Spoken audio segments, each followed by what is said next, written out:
कांग्रेस की पोल एक बार फिर खुल गई है। हर तरफ से कांग्रेस एक्सपोज होती जा रही है। कोर्ट से भी कांग्रेस को लगातार झटका लग रहा है, तो वहीं राहुल गांधी को लेकर भी सवाल उठने लगे हैं कि वो अचानक कहां गायब हो गए हैं। दरअसल दिल्ली के आईटीओ इलाके में लोकसभा में विपक्ष के नेता और कांग्रेस सांसद राहुल गांधी का गुमशुदा पोस्टर लगाया गया है।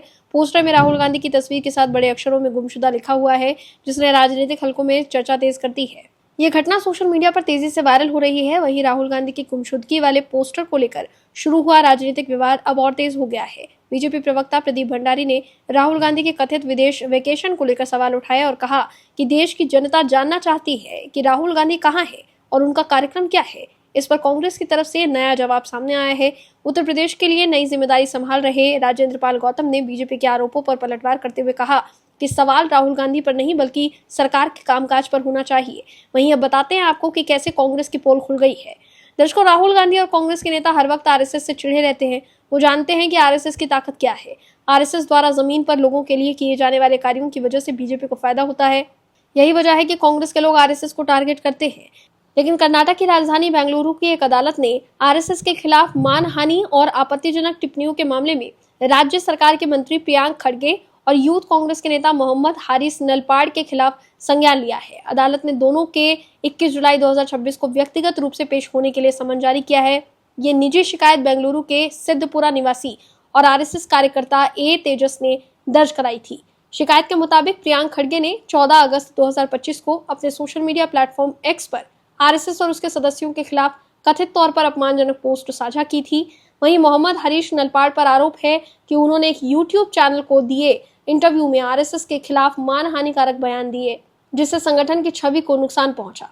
वहीं ऑपरेशन सिंदूर में वीरगति को प्राप्त हुए 6 सैनिकों की पहचान को लेकर राजनीतिक विवाद खड़ा हो गया है। विपक्ष और खासकर कांग्रेस का दावा है कि सरकार ने पाकिस्तान के खिलाफ किए गए ऑपरेशन में सैनिकों की शहादत को छिपा कर रखा था। राष्ट्रीय समर स्मारक पर सभी 6 सैनिकों के नाम अंकित करने पर पहचान सामने आई है।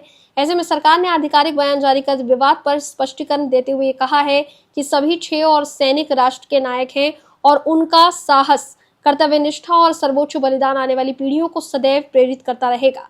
रक्षा मंत्रालय के मुताबिक मीडिया और सोशल मीडिया के कुछ मंचों पर यह भ्रामक दावा किया जा रहा है कि ऑपरेशन सिंदूर के दौरान सर्वोच्च बलिदान देने वाले 6 वीर सैनिकों को हाल ही में सर्वप्रथम आधिकारिक मान्यता दी गई या उनके बलिदान को पहली बार सार्वजनिक किया गया। रक्षा मंत्रालय के मुताबिक ये दावा पूरी तरह तथ्यात्मक नहीं है। वास्तविकता यह है कि राष्ट्र ने इन वीरों को उन खबरों के सामने आने से बहुत पहले ही समय पर श्रद्धांजलि अर्पित कर दी थी। लेकिन फर्जी खबर फैलाकर कांग्रेस नेता पवन खेड़ा और सुप्रिया श्रीनेत ने इस मुद्दे पर सरकार को घेरने की कोशिश की थी। सुप्रिया श्रीनेत ने कहा कि सरकार ने शहीदों का नाम अब तक छिपाया लानत है। वहीं पवन खेड़ा ने सरकार को घेरा है, लेकिन एक बार फिर सुप्रिया श्रीनेत और पवन खेड़ा का दावा गलत साबित हुआ है, जिसके बाद बीजेपी हमलावर हो गई है। कांग्रेस पर निशाना साधते हुए बीजेपी प्रवक्ता प्रदीप भंडारी ने एक्स पर लिखा कि कांग्रेस पार्टी भारत विरोधी और खतरनाक पार्टी है। रक्षा मंत्री राजनाथ सिंह का एडिट किया वीडियो सोशल मीडिया पर वायरल। कांग्रेस ने अपनी मंशा साफ कर दी है। कांग्रेस का मकसद सेना के मन में अविश्वास पैदा करना है, ठीक वैसे ही जैसे अंग्रेज किया करते थे।